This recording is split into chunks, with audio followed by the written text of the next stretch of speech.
selanjutnya Ustadz besar kita, Pak Ustadz Alfian Tanjung, yang akan memberikan pencerahan terbaik untuk kita semua.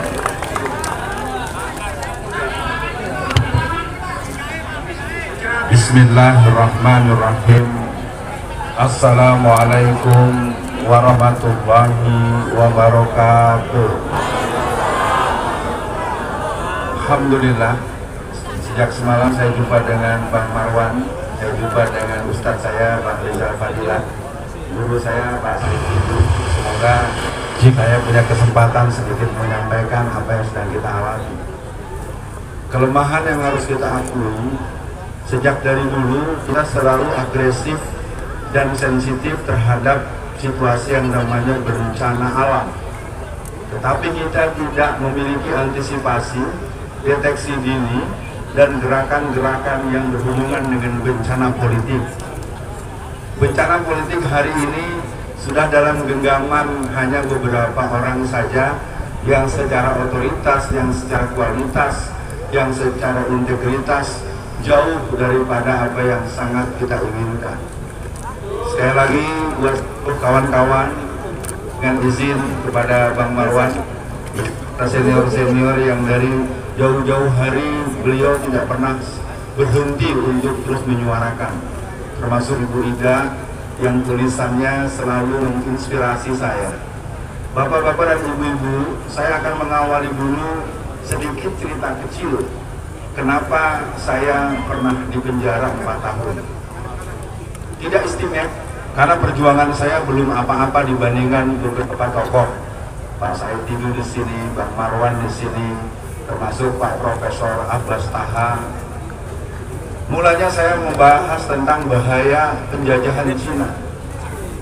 Jadi Cina hari ini telah menentukan, Xi Jinping telah menentukan apa yang harus dihasilkan di Mahkamah Konstitusi hari ini. Jadi dalam analisis MSS, dalam gerakan operasi intelijen Cina, kita punya pilihan adalah mengikuti arahan guru-guru kita tadi.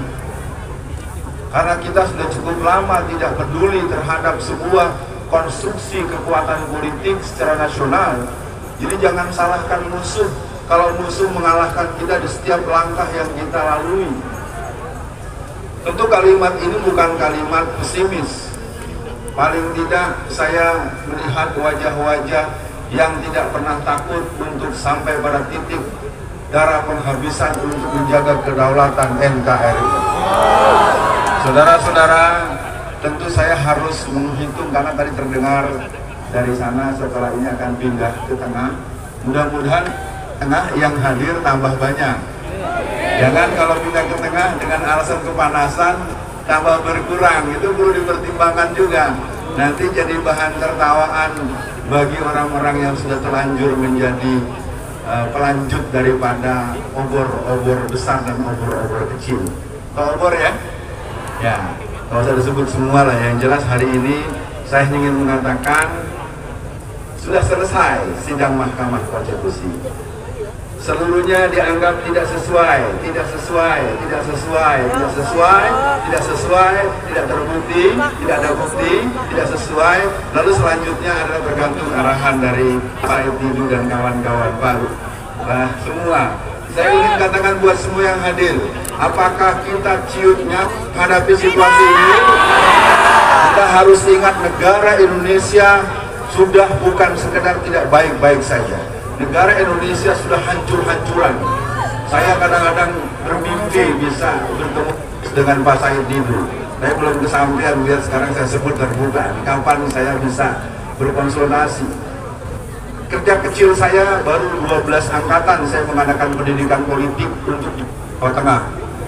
Sebenarnya saya berharap di daerah-daerah lain karena Anda boleh marah, Anda boleh menganggap saya merasa kalah, tidak, karena memang ada psikologi dari teori milenial, dari teori Y, teori Z, teori Gen Z, dan teori Alpha, teori Beta, dan gerakan itu tidak menyasar daripada para pemuda-pemuda yang berkarakter nasionalis Islamis dan kelompok Islam yang berjiwa jihad politik. Kalau kita semua pada sore ini tidak ada pilihan bahwa gerakan-gerakan kesadaran kolektif untuk menjaga NKRI sebetulnya ada di titik sangat membahayakan. Ketika satu anak haram konstitusi, satu anak haram KPU, lalu nanti dilantik, maka Anda akan melihat foto anak itu yang konon SMA-nya saja jelas, lalu nanti akan ada foto bapak yang satu. Saya pikir saya tidak perlu memperpanjang karena ini bukan dengan untuk menjelaskan siapa saya. Yang paling penting bagaimana kita setelah hari ini. Maka pesan saya buat semua yang hadir, sampaikan salam di seluruh jazirah, tembus hatinya bahwa negeri ini sedang menunggu lahirnya para pahlawan yang tidak bertanya dibayar berapa dan dapat apa. Ini bagian yang terus harus kita pertanyakan. Kenapa gerakan-gerakan gampang layu sebelum berkembang? Kenapa tokoh-tokoh yang kita banggakan tahu-tahu hilang tanpa pesan? Karena pertanyaan itu sering berujung, nanti gua dapat berapa? Nanti gua jadi apa? Semoga seluruh para penggerak juga menjaga diri, termasuk saya tentunya. Mohon maaf, mari kita bersiap ke tengah. Kita akan terus bergerak, kita gelorakan Indonesia kita harus kita jaga sebagai putra-putra patriot Indonesia. Assalamualaikum warahmatullahi wabarakatuh.